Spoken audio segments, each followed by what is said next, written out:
Você sabia que Roma nem sempre foi o império vasto e poderoso que conhecemos? Antes de dominar o mundo antigo, Roma era uma pequena cidade-estado governada por 7 reis.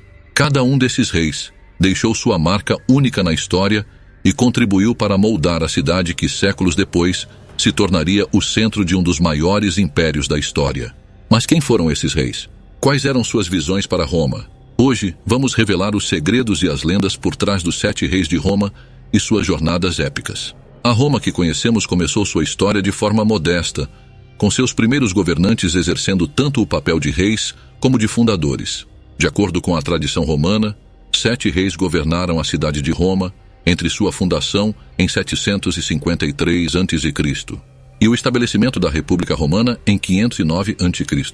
Esses reis não só governaram, mas também transformaram uma simples vila em uma próspera cidade. Ao longo dos próximos minutos, exploraremos a vida de cada um desses reis, revelando os mitos, conquistas e as guerras que definiram Roma em seus primeiros dias. Parte 1. Rei Rômulo, o fundador, entre 753 e 717 a.C. Rômulo, o lendário fundador e primeiro rei de Roma, é talvez o mais icônico de todos. Sua história, envolta em mitos e lendas, começa com ele e seu irmão gêmeo, Remo, sendo criados por uma loba. Rômulo é mais conhecido por ter traçado o perímetro da cidade que se tornaria Roma, e por ter matado seu próprio irmão, Remo, em um desentendimento sobre onde a cidade deveria ser construída. Mas sua importância vai além dessa fundação simbólica. Sob o governo de Rômulo, Roma passou de uma mera aldeia para uma comunidade estruturada com exército, leis e alianças. Ele criou o Senado Romano, formado por 100 dos homens mais importantes da cidade, uma instituição que teria um papel crucial na política romana por séculos. A lenda do rapto das Sabinas também faz parte de sua história. Um evento que foi fundamental para assegurar a sobrevivência da cidade ao garantir esposas para os primeiros cidadãos romanos. A personalidade de Rômulo é retratada como destemida e ambiciosa. Alguém disposto a fazer o que fosse necessário para garantir a segurança e o crescimento de sua cidade. Parte 2. Rei Numa Pompílio, o legislador, entre 717 e 673 a.C. Enquanto Rômulo foi um guerreiro e conquistador, o segundo rei, Numa Pompílio, foi um homem de paz e sabedoria. A ele é atribuída a criação de muitas das tradições religiosas que caracterizariam Roma por séculos. Numa era conhecido por sua profunda devoção aos deuses e por sua habilidade em interpretar os sinais divinos. Disse que, sob sua orientação, a cidade floresceu em tempos de paz e harmonia. Uma era de ouro para os cidadãos romanos. Numa é considerado o criador de várias instituições religiosas e culturais de Roma, como o Colégio dos Pontífices e o calendário romano, que organizou o ano em 12 meses. Ele também fundou o Templo de Jano, cujas portas permaneciam abertas em tempos de guerra e fechadas em tempos de paz. Seu reinado é visto como um contraponto ao de Rômulo. Enquanto o fundador estabeleceu a base militar e política de Roma, Numa consolidou suas tradições espirituais e religiosas. Parte 3. Rei Túlio Hostílio, o guerreiro, entre 673 e 642 a.C. Após o pacífico reinado de Numa, Roma voltou ao campo de batalha sob Túlio Hostílio, o terceiro rei. Conhecido por sua natureza belicosa, ele é lembrado por ter expandido os territórios de Roma através de conquistas. O mais famoso de seus feitos foi a destruição da cidade de Alba Longa, uma cidade vizinha e rival de Roma. A batalha entre os Horácios e os Curiácios, 2 grupos de irmãos que representaram Roma e Alba Longa, é um dos eventos mais notórios de seu reinado. Túlio também se destacou por sua política expansionista, que visava não apenas conquistar, mas integrar as populações inimigas dentro de Roma. Ele foi responsável pela primeira grande expansão da cidade e pela construção do Palácio Real no Monte Célio. Seu reinado foi um período de militarização crescente, e Roma, sob sua liderança, começou a ser vista como uma potência militar emergente na região. Parte 4. Rei Anco Márcio, o diplomata entre 642 e 617 a.C.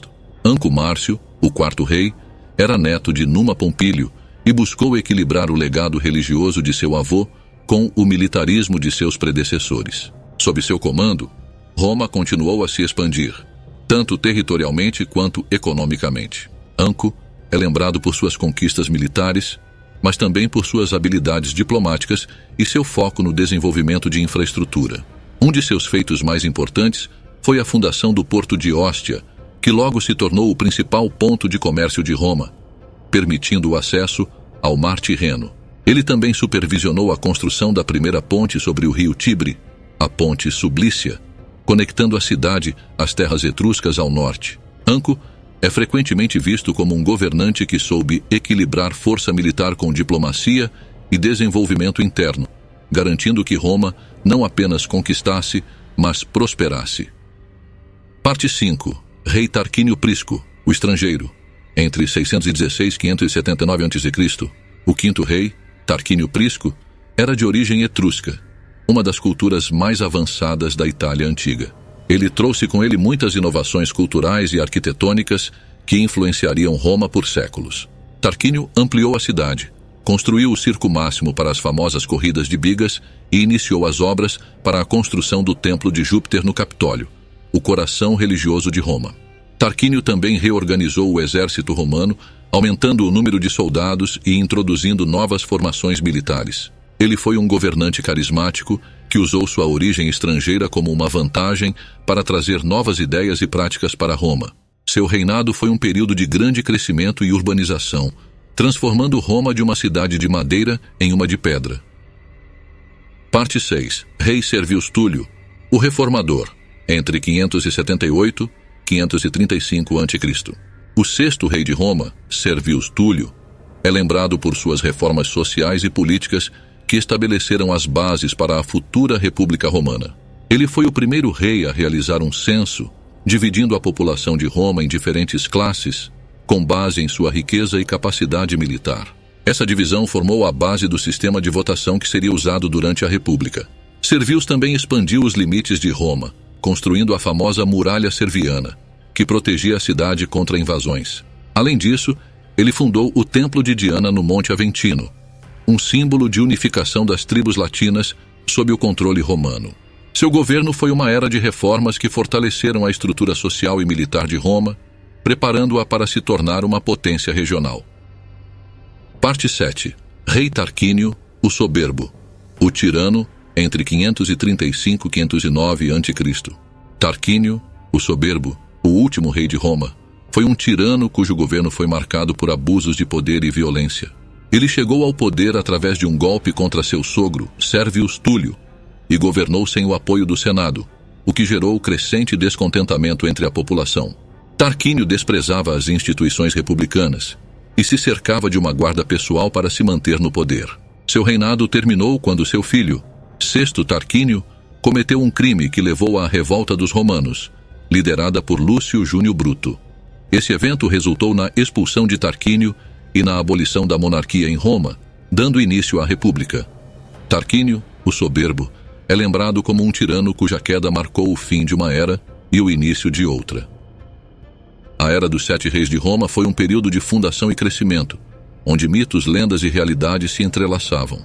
Cada um desses reis, com suas virtudes e falhas, moldou a cidade de maneiras que ressoariam por séculos. Eles construíram não apenas muralhas e templos, mas uma cultura e uma identidade que definiriam Roma em sua jornada para se tornar um império.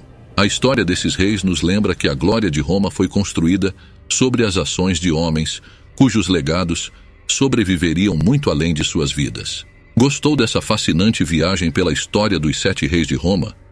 Qual deles chamou mais a sua atenção? Gostaria de um vídeo completo sobre a vida de um desses reis? Deixe seu comentário e compartilhe suas opiniões.